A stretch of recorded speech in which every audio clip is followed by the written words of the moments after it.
just spoke with Jim Herbert. He's the CEO of First Republic.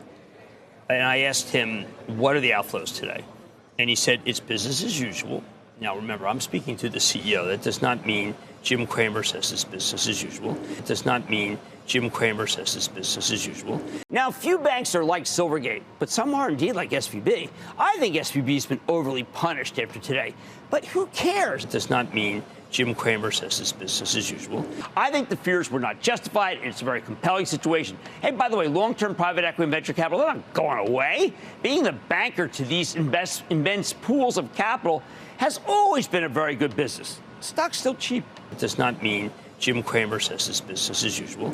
Oh, by the way, subprime of the actual lending thing is completely meaningless. I am now saying that if every loan in 2006 that was subprime blew up, $500 billion, if they all blew up, it would not, you would still not notice. It does not mean Jim Cramer says it's business as usual.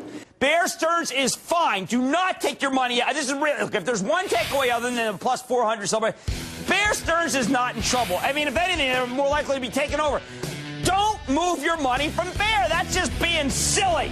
Don't be silly. It does not mean Jim Cramer says it's business as usual.